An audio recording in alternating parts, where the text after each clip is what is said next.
السلام علیکم۔ کربلا کے بعد اسیران کربلا کا بازار شام میں داخلہ۔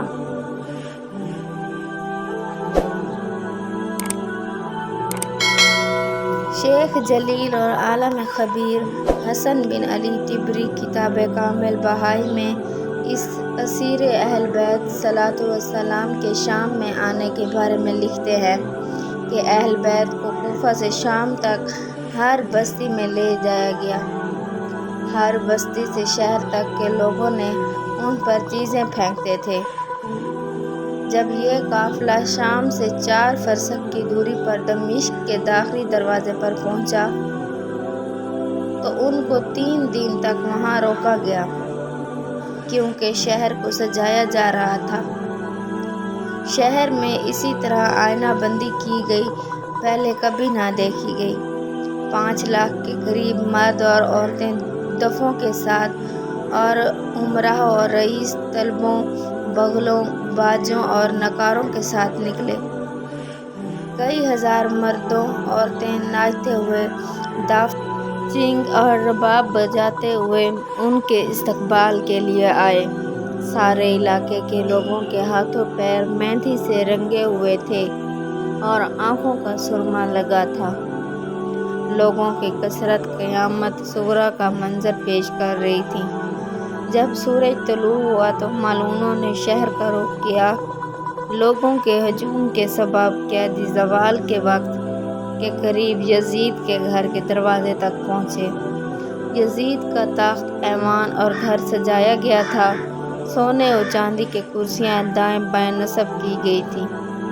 جب دربان باہر آیا تو وہ ملعون سالاروں کو سروں کے ساتھ یزید کے پاس لے گیا اور ان سے حال احوال لینا شروع کیا۔ جواب میں ملعونوں نے کہا کہ وقت کے بادشاہ کی مدد سے ہم نے ابو تراب کے خاندان سے بدلہ لیا ہے، اور سارا احوال دیا گیا۔ سہل بن سعد ساعدی سے نقل ہوا کہ میں حج اور بیت المقدس کی زیارت کے لیے گیا ہوا تھا۔ جب دمشق پہنچا تو میں نے ایک ایسا شہر دیکھا کہ جو خوشی اور شادمانی سے پُر ہے۔ پھر کچھ لوگ دیکھے جو مسجد میں چھپ کر رو رہے تھے اور دکھی لگ رہے تھے۔ میں نے پوچھا، کون ہو؟ انہوں نے جواب دیا کہ اہل بیت رسول علیہ الصلوۃ والسلام کے محب و موالی ہیں۔ آج امام حسین علیہ الصلوۃ والسلام کا سر مبارک اور اہل بیت رسول علیہ الصلوۃ والسلام کو اسیر بنا کر شہر میں لایا جائے گا۔ ساحل کہتا ہے، میں صحرا کی جانب نکلا جہاں لوگوں گھوڑوں کی کثرت تھی۔ دف، باجا، بغل اور نقاروں کے سبب محشر مچا ہوا تھا۔ میں نے دیکھا سواد اعظم بڑا لشکر آ پہنچا۔ سروں کو نیزوں پر لایا جا رہا ہے۔ سب سے پہلے حضرت عباس علیہ الصلوۃ والسلام کا سر لایا گیا۔ باقی سروں کے پیچھے امام حسین علیہ الصلوۃ والسلام کے اہل حرم تھے۔ میری نظر امام حسین علیہ الصلوۃ والسلام کے سر پر پڑی، جس میں ہیبت اور عظیم نور جاری تھا۔ داڑھی مبارک چوپائن تھی، جس میں کالے سفید بال نمایاں تھے۔ نیر کے پتوں کا خصاب ہوا۔ آپ علیہ الصلوۃ والسلام کی آنکھیں زیادہ سیاہ تھیں۔ آپ کی بھویں ملی ہوئی، ناک لمبی اور آنکھیں کھلی ہوئی مسکراتی نگاہ آسمان کی طرف تھی۔ ہوا آپ علیہ الصلوۃ والسلام کی داڑھی مبارک کو دائیں سے بائیں جانب لے جا رہی تھی۔ ایسا محسوس ہو رہا تھا کہ آپ امیر المومنین علی علیہ الصلوۃ والسلام ہیں۔ عمرو بن منظر ہمدانی کہتا ہے کہ میں نے سیدہ ام کلثوم سلام اللہ علیہا کو دیکھا۔ آپ بالکل سیدہ فاطمہ الزہرا سلام اللہ علیہا کا عکس لگ رہی تھیں۔ آپ کے سر مبارک پر ایک پرانی چادر اور چہرہ مبارک پر روبند بندھا تھا۔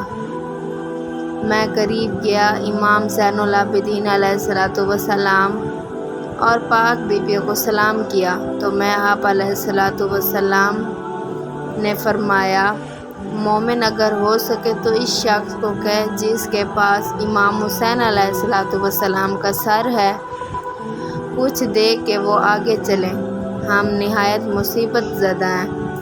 میں نے اس لعین کو 100 درہم دیے کہ وہ امام حسین علیہ السلام کا سر مبارک آگے لے جائے اور عورتوں سے دور رہے۔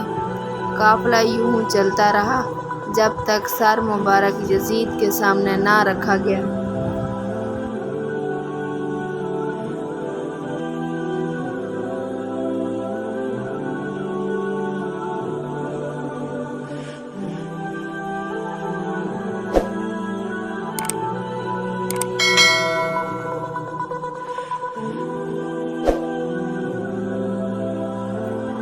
مزید اسلامی معلومات، فرامین، احادیث نبوی اور اقوال زرعی کی اچھی ویڈیوز دیکھنے کے لیے ہمارے چینل کو ضرور سبسکرائب کر لیں اور گھنٹی کے نشان کو دبانا مت بھولیے۔ شکریہ۔